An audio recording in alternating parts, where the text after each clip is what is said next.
Good morning. তো কেমন আছেন আপনারা সবাই? ট্রেড কেমন করছেন?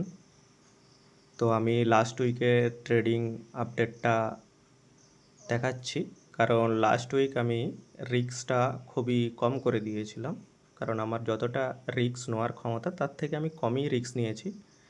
আমার টার্গেট একটাই ছিল যে প্রফিটটাকে হোল্ড করে নেওয়া, প্রফিটটাকে জাস্ট নেগেটিভে যেতে না দেওয়া এবং পজিটিভটাকে কতটা উপর দিকে নিয়ে যাওয়া যায় সেই চিন্তা। কারণ আমার জুনের প্রথমের দিকটাতে অনেক লস হয়ে গিয়েছিল, তো সেটা রিকভারি করতে অনেক সময় গেছে। কিন্তু লাস্ট উইক আমার মোটামুটি রিস্ক অনুযায়ী প্রফিট ঠিকই আছে, কারণ রিস্ক আমি অনেক কম নিয়েছি। আমি যদি লাস্ট 7 দিনের দেখাই, যে ফিউচার অ্যান্ড অপশান করে দিলাম লাস্ট 7 ডেজ, আমি যদি লাস্ট 7 ডেজ সিলেক্ট করে দেখাই যে লাস্ট 7 দিনে আমার 1,00,000 প্রফিট, যেটা হচ্ছে লাস্ট 7 দিনে, এবং আমার নিট 1,10,000, এবং আমার যদি সব কিছু চার্জেস বাদ দিয়ে দেখা যায় সেখানে আমার দেখা যাচ্ছে 1,00,000 টাকার প্রফিট। প্রায় মানে 5 দিন, 7 দিনের মধ্যে আপনার ট্রেডিং ডেজ 5 দিন পড়ছে, তো 5 দিনে 1,00,000, তার মানে চার্জেস বাদ দিয়েও ডেলি 20,000 টাকার মতো প্রফিট রয়েছে। এবং আমি যদি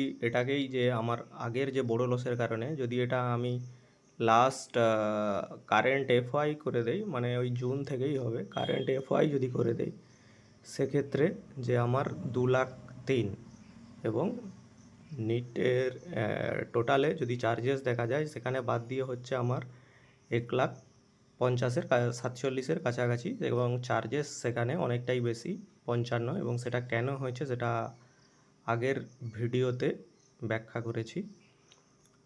তো যাই হোক, লাস্ট 7 দিনের রেজাল্টে আরও যে ইমপ্রুভমেন্টটা দরকার ছিল সেই ইমপ্রুভমেন্টটা এসে গেছে, এবং তার কারণে আমি রিস্ক খুবই কমিয়ে দিয়েছি। যতটা রিস্ক না নিলে নয় ততটাই নিচ্ছি, এবং চেষ্টা করছি কিভাবে এটাকে আরও দূর পর্যন্ত নিয়ে যাওয়া যায়। তো এইটা হচ্ছে লাস্ট 7 দিনের রেজাল্ট। তো আমি মোটামুটি এই 7 দিনের রেজাল্টে খুবই হ্যাপি, এবং কন্টিনিউয়াস আমি অনেক দিনই গ্রিন করছি। সেই দুটো বড় রেডের পর আমি এখন বড় রিস্ক একদমই নিচ্ছি না। তো কতগুলো পরপর গ্রিন সেটা একবার আমি ডেস্কটপে দেখিয়ে দিচ্ছি।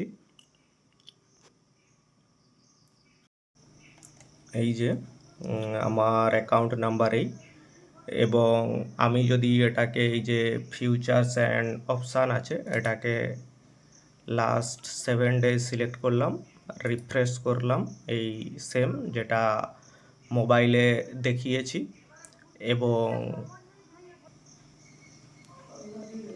এবং যদি এটাকে আমি লাস্ট 30 দিনে সিলেক্ট করি এবং 30 দিনে রিফ্রেশ করে দেই, তো এই যে লাস্ট 30 দিনের এই যে বড় বড় লস, আমি 30 দিন কেন, আমি যদি এটাকে ফুলও সিলেক্ট করি, যে এই যে কারেন্ট এফওয়াই, তো এই যে তো কন্টিনিউয়াস এই যে জুনের 12 থেকে কন্টিনিউয়াস আমার গ্রিন ডেজ চলছে। আমি আর মানে রিস্কটা খুবই অত্যন্ত কম করে দিয়েছি, এবং আমার গ্রিন ডেজগুলোকে ধরে রাখার চেষ্টা করেছি। এই যে লাস্ট 7 দিনে 29 জুন আমার সোমবার 21,000 টাকা ছিল, তারপরের দিন 11,000 টাকা, তারপরের দিন এই যে এখানে 13,000 টাকা, তারপরের দিন 35,000 টাকা, যেটা কালকের 28,000 টাকা। এই প্রত্যেক দিনগুলো কিন্তু প্রফিট এর থেকে বেশি ছিল, কিন্তু আমি টার্গেট নয়, আমি এগুলো সবগুলোতে ট্রায়ালিং স্টপ লস দিয়েছিলাম, এবং এগুলোতে সবগুলোতে ট্রায়ালিং স্টপ লসই হিট হয়েছে। যাই হোক, কন্টিনিউয়াস এতদিন গ্রিন, এটাও ধরে রাখা একটা খুবই বড় ব্যাপার। আমি চেষ্টা করছি যে এটাকে আরও কতটা এক্সটেন্ড করে নিয়ে যাওয়া যায় সেটাই দেখার। তো আজ তো ফান্ড সেটেলমেন্ট ডেট, তো আজ তো ফান্ড এখান থেকে উইথড্র হয়ে চলে আসবে, তো আমি আবার ধানে শিফট করে দেব। তো ঠিক আছে, আপনারা কেমন ট্রেড করলেন জানাবেন। আজ এই পর্যন্ত, ধন্যবাদ।